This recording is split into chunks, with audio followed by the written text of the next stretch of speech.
Welcome to Go Get Great, the podcast for aspiring entrepreneurs and ambitious small business owners. I'm your host, Brittany, owner of Brittany Miller Socials and mother of 3. Go Get Great is all about helping you make life and business work together. You'll learn about the fumbles that helped get me and my guests to where we are today so you don't have to make them. So come join the journey with Go Get Great. All right.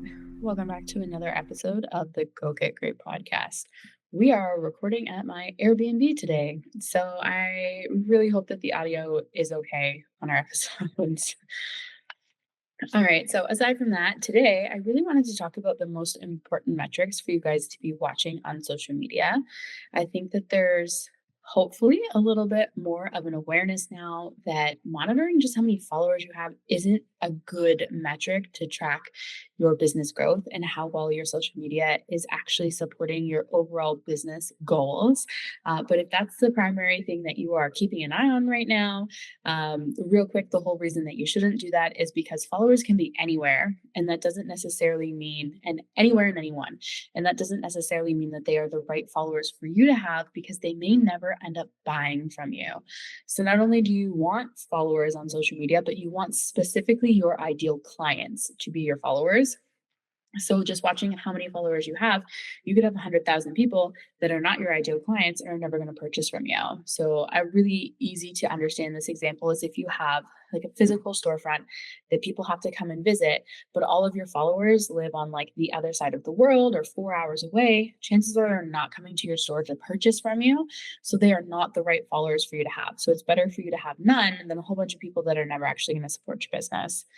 And I know for service-based businesses, this can be a little bit more difficult to navigate because technically you could work with anyone from anywhere, but you still want to make sure that they're the right kind of people that are following you. So for me as a B2B type business, if people are following me that do not have businesses, those are not the right followers for me. So oftentimes I'll go through and remove them. But we've had that conversation before. That is a separate Go Get Great podcast episode about why you should remove followers. I will link it down in the description if you want to check it out. Lots of great value in that one, but that is not what we are here to talk about today. So I feel like I say this a lot, but I want to preface this by saying that this depends greatly, the metrics that you should watch, on the goals that you have for your business and or the type of content you're posting. But I'm going to share, I think, 3 metrics today that you should be keeping an eye on. These are like a general rule of thumb, good things to watch right now. And then as a specific business that has a specific goal, there might be other things that I would potentially recommend. You're always welcome to hit up my DMs if you have questions about whether there's additional things you should be watching. So the first really big one that I've been kind of keeping an eye on lately is your average watch time and playthrough rate. So this is specific for Instagram Reels.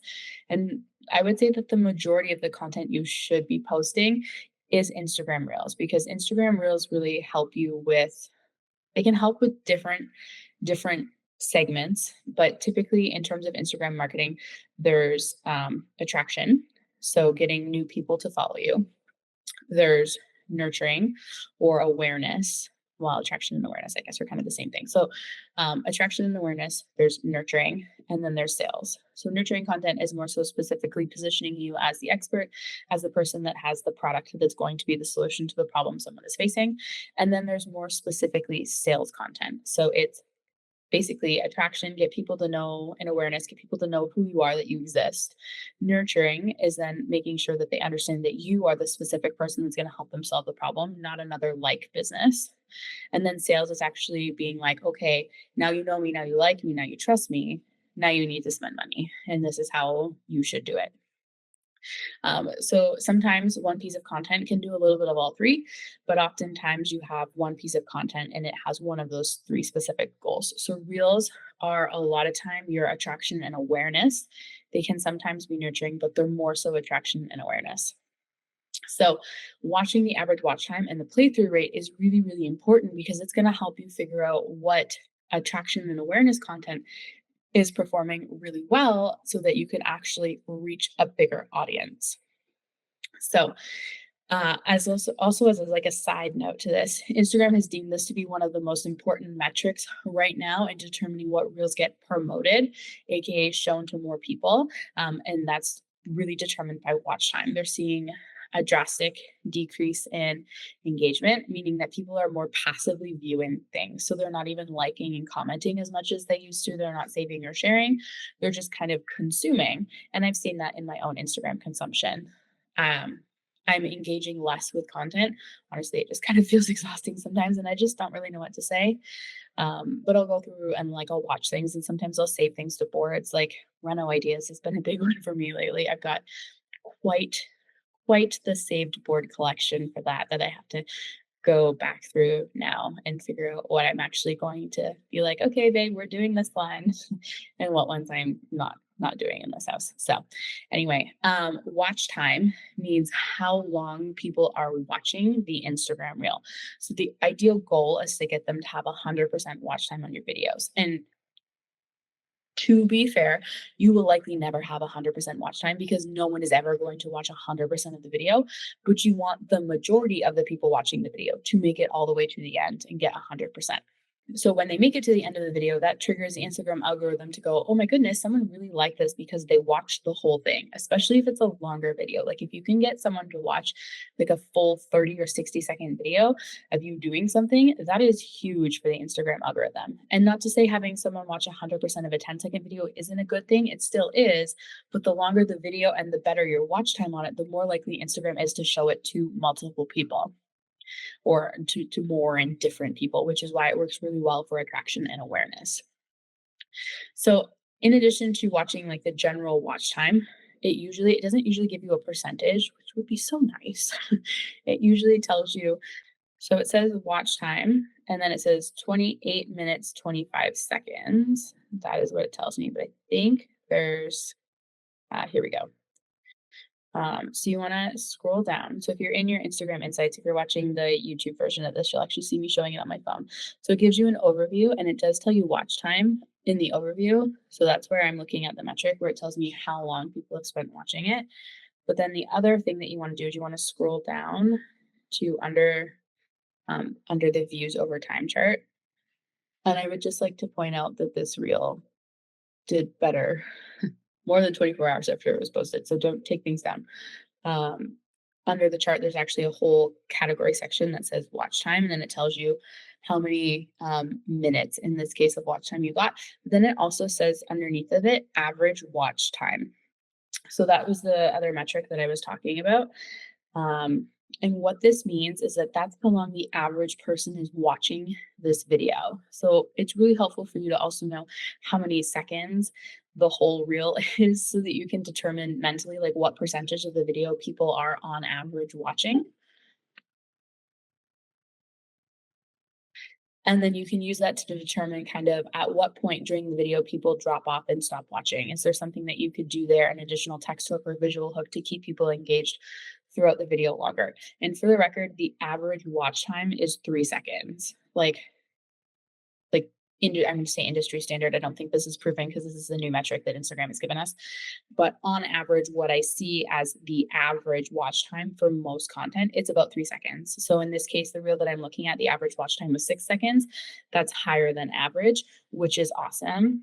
And it even says underneath too, it says view rate past 3 seconds. So that this is a new thing. This is further backs up my average watch time is 3 seconds. And it tells you everyone that watched it. You can also look specifically at followers. For the view rate past the first 3 seconds, when you break it down, so non-followers. So non-followers watched on average 39% of the video. And on average, my followers watched 56% of the video. So they're only watching about half of it, which makes sense because the one that I looked at, this wasn't an attraction reel. It was a nurturing reel. This is clips from my podcast, which podcast is more so nurture content.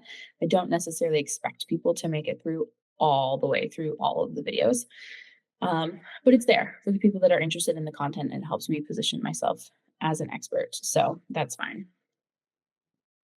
Um, So I keep an eye on these metrics, like I was saying. So the average watch time is 3 seconds. If your reels are getting past 3 seconds, then that's great. Like I said, figure out where people are starting to drop off. But if your average view time is only that 3 seconds, then really what that means is that your hooks, either written or visual or a combination of both, are not effective enough to draw people in to get them to watch the rest of the video.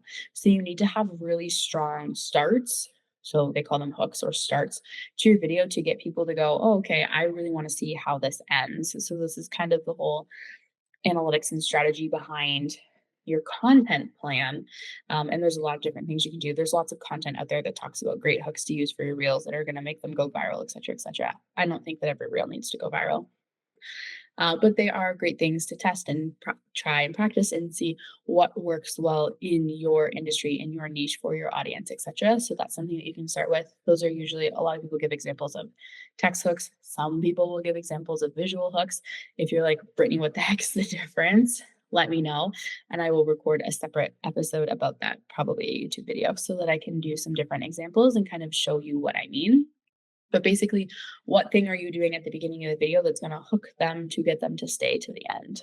So that's the number you're going to start working to improve by working on your hooks. So that's why it's a good thing to check them. This number, unfortunately, there's no like global, I don't think it shows it globally in the professional dashboard. You have to check each reel individually, which is kind of a good thing, truthfully speaking, because each reel, like I said, has a different intention and it lets you see it specifically of, okay, this one did really well. It got me 6 seconds. This is great. What did I do differently here than the other ones that have only got me 3 seconds? And then you can kind of work backwards or forwards to figure out what you should do differently in your Instagram content. And my last pro tip for this one is that trial reels can be a really big help in helping you improve your average watch time and also your playthrough rate because it gives you the option to test different visual and written hooks in your reels so that you can see what actually is doing the best. And then you can share the most successful one to your feed later, excuse me, so that your audience can always see it. But then that helps you test. It helps you test. That's the whole purpose of trial reels. And I have, again, another podcast episode talking all about how to A B test your trial reel content to see what's working well. So I'll link that in the show notes as well. But it helps you do it without bombarding all of your followers with more or less the same content. So it's a really great feature to have. And I'm glad that they brought this. So the second metric that I watch is called top performing content. So if you go into your professional dashboard and select interactions, then scroll down to look for the section that says by interaction. There's going to be a heading for reels, posts, and stories, and underneath it's going to say see all. If you select it, it's going to bring up like a grid format with headings at the top that say reels and then last 30 days and then settings. That's kind of the things at the top. If you click on reels, there you can see a selection for all. So that's what I usually look at. So I'll set it to show me my top performing content in the last 30 days, no matter what type of content it is. But you can filter it out specifically if you want to see just what reels are performing well, or what ones of your static posts are performing well, or even what stories are performing well, because it'll look at all of those settings. Excuse me. And here, what it is it'll do is I'll take a look at my top 9 posts, or like I said, if you want to filter it down to reels or stories, etc., so that I can see what did really well this month and see if I can find similarities in terms of type of content. So is it a static post? Is it a carousel post? Is it an Instagram reel? And then within that, what topics were people liking the most? Was it my email marketing content? Was it my chat GPT prompts? Was it social media focus? Was it like general business knowledge? What were people most interested in? And then I can also see too, like what hooks did really well or what visuals in terms of what the cover was, what visuals really resonated and got people to kind of pay more attention to that content. And then the goal here is to find out what my audience loved the most to then create more of it next month. So if people are really liking a lot of like text on screen about chat GPT prompts, that's also a carousel post because they find that easier than watching a reel through. They can just swipe through. Then I want to make sure I'm creating more of that the next month because that was what overall performed really well. And the more things perform well, the more Instagram shows them to more people. And also, the more your audience loves you, because the more you help them, the more they're going to want to work with you or purchase from you in this case. So, if you were a product based business, you might look to see, okay, well, I'm sharing a lot about my new spring clothing line, let's say. Is it the reels that are doing really well where I'm sharing try-ons? Is it where I'm, this versus that styling and talking about different fashion trends? Like, what is it that people like? And then again, apply it to your next month content plan as much as you can. Sometimes you have certain months where you're promoting a very specific thing.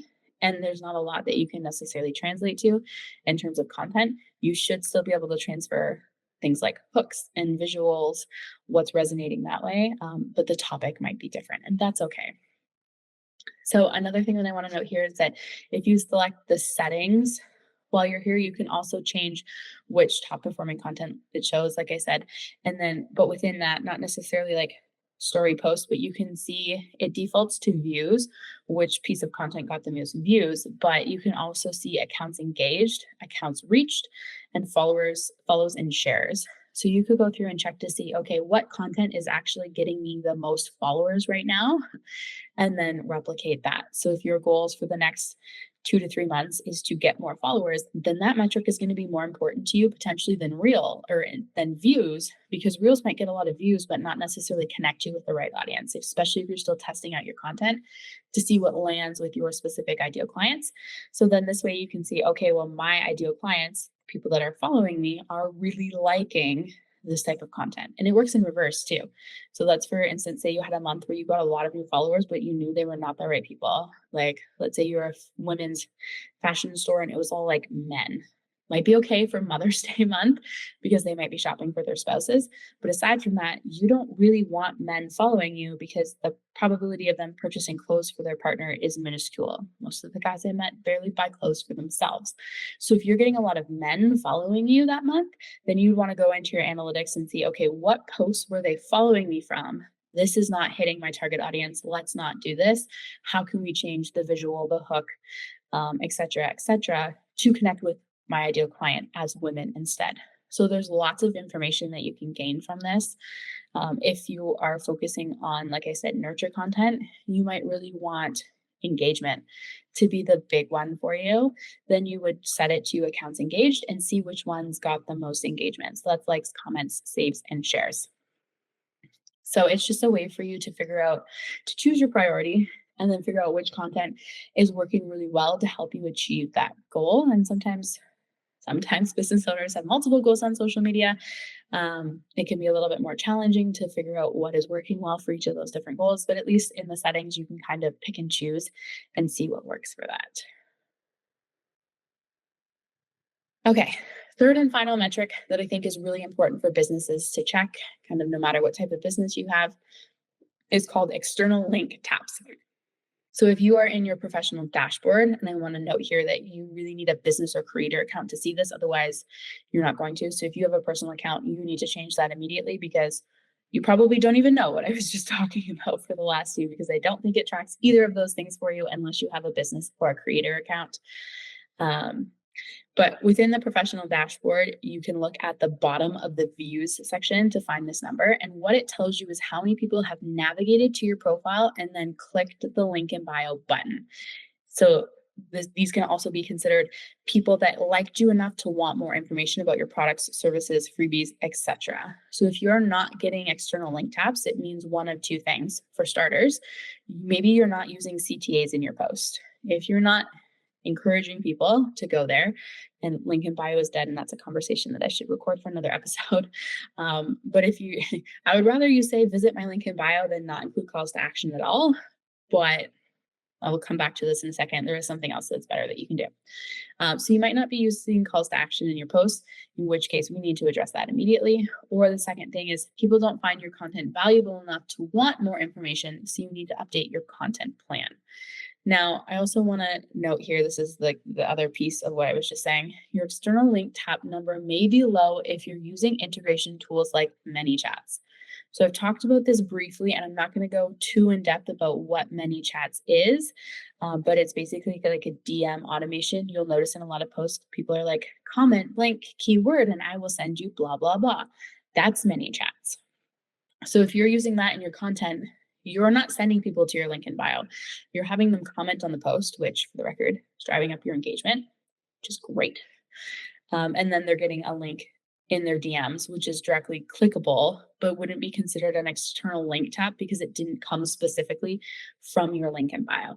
And that's totally okay as long as your link tap is low because you're using this. If your link tap number is low and you're not using ManyChats, that's a really big red flag. But in terms of ManyChats engagement, because I use it, quite a bit in my business. I monitor how many people each month are commenting my keywords because the keywords are directly related to my goals that I'm working towards that month and typically contribute to my email list growth, which is really big for me. And also sales, since a lot of my DM automations at this point are pointing to my freebies or some of my products, not really my services at this point. I haven't built those out yet. Um, so if you've made it all the way through this episode and you're like, I have some homework, it can feel overwhelming to just like sit down with a notebook and try and figure all this out yourself. So I actually have a do-it-yourself audit checklist that's going to help you review this information and synthesize it in a way that's going to make sense for you. It's going to help you assess your content more effectively. So that's available for purchase. I'll put the link to that in the description as well. But I also wanted to note that I'm going to be rolling out video modules to accompany this soon. So if you purchase it now, you can start using it's basically like a paper planner, a digital download that you can print if you want. You will also get the video modules when I launch those. Hopefully they should be coming in summer of 2025. So soon. I just released the video modules to accompany the social success planner. So now it's like a full content planning course. So if one of the things that you were struggling with was external link tap, you're not getting the things that you need there, that could be a great resource to help you structure a content plan so that you're including calls to action and then actually getting people to visit your link in bio or using ManyChats for your keywords.